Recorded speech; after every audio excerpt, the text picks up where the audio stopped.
Hidden liabilities. तो जब हम हिडन लायबिलिटीज़ को इन्वेस्टिगेट करते हैं तो हमें कुछ इंपॉर्टेंट एरियाज़ होते हैं, उनके ऊपर ध्यान देना ज़रूरी होता है। अब हम यहाँ पे देखने जा रहे हैं कि वो कौन कौन से इंपॉर्टेंट एरियाज़ हैं। तो पहला है शो कॉज नोटिस। देखो, जो शो कॉज नोटिस होता है ना, जब तक वो डिमांड में मैच्योर नहीं होता तब तक हम उसको एज ए कंटीजेंट लायबिलिटी दिखा नहीं सकते हैं। तो आपको देखना पड़ेगा कि कोई शो कॉज नोटिस तो ऐसा नहीं है ना जो कि मटेरियल और इंपॉर्टेंट हो, जो आगे जाकर के डिमांड में कन्वर्ट हो जाए। या फिर आपका कोई सेल्स टैक्स असेसमेंट का अगर बहुत लंबे समय से कोई पेंडिंग है, अगर सेल्स असेसमेंट लंबे समय से आपका पेंडिंग है, या फिर आपका अभी जो कस्टम ड्यूटी है उसका सिर्फ प्रोविजनल असेसमेंट हुआ है, फाइनल असेसमेंट अभी भी पेंडिंग है, और डायरेक्ट या इनडायरेक्ट टैक्स के अंडर अगर आपकी कोई टैक्स लायबिलिटी बनती है, या फिर आपने एग्रीमेंट कर रखा है शेयर को बाई बैक करने का एट अ स्टेटेड प्राइस, या फिर आपने कोई लेटर ऑफ कंफर्ट इशू कर रखा है। देखो, जो लेटर ऑफ कंफर्ट होता है ना, इसका ये केस होता है कि लेटर ऑफ कंफर्ट को हम कंटीजेंट लायबिलिटी मानते ही नहीं हैं एज पर इंडेस, ठीक है। गारंटी को माना जाता है, तो गारंटी तो आपको एज अ कंटीजेंट लायबिलिटी दिख जाएगी, बट लेटर ऑफ कंफर्ट आपको नहीं दिखा, तो आपको जो लेटर ऑफ कंफर्ट है इसके लिए आपको इन्वेस्टिगेशन करनी पड़ेगी। फिर है सब्सिडरी। अगर कोई आपने सब्सिडरी बेची है, ठीक है, तो अब जब आप सब्सिडरी बेचते हो तो आप क्या करते हो, नॉर्मली जो आप भी लायबिलिटीज़ होती है उसको आप इंडेमनीफाई करने का एग्रीमेंट करते हो। तो अगर इस तरीके का कोई आपने सब्सिडरी बेचा है तो उसकी इन्वेस्टिगेशन होनी चाहिए।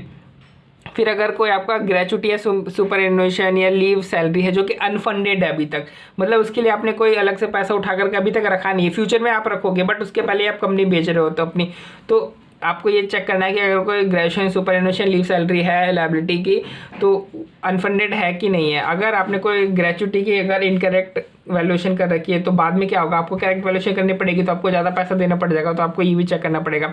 फिर अगर कोई ऐसा तो नहीं कि अगर कोई लेबर क्लेम अंडर नेगोशिएशन है, यानी जो लेबर एग्रीमेंट है वो खत्म हो चुका है और जो नई लेबर एग्रीमेंट है वो बननी है, और इसी बीच में आप कंपनी को एक्वायर कर लेते हो, तो अब भाई लेबर क्लेम अंडर नेगोशिएशन है, तो आपको वो देखना पड़ेगा कि अपने को जो है इस रेट से ज़्यादा पे करना पड़ेगा, तो अपनी जो है लायबिलिटी वो तो बढ़ जाएगी, ये भी चेक करना आपको।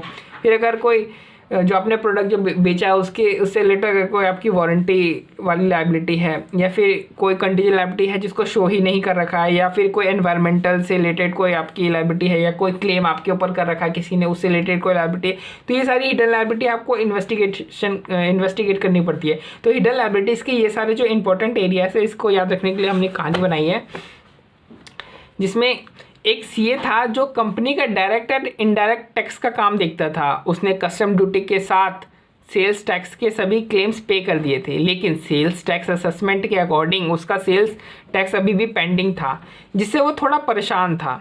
उस दिन बारिश के कारण एनवायरनमेंट रोमांटिक हो गया था। उसकी वाइफ, मतलब कि जिसे हम सब्सिडरी कहते हैं, उसकी वाइफ का फ़ोन आया और वो कहने लगी कि आज लीव ले लो। ये सुनकर वो बहुत खुश हो गया और जल्दी जल्दी में बिना गिफ्ट बाय करे ही घर आ गया। इधर गिफ्ट का मतलब है शेयर, मतलब बिना शेयर बाय करे ही घर आ गया। ये देखकर उसकी वाइफ को गुस्सा चढ़ गया। उसने लीज पर लेबर वालों को बुलाया और अपने हस्बैंड को पिटवा दिया और उसके लिए कंटीजेंट लायबिलिटीज़ पैदा कर दी। तो देखो कौन कौन से पॉइंट्स निकलते हैं।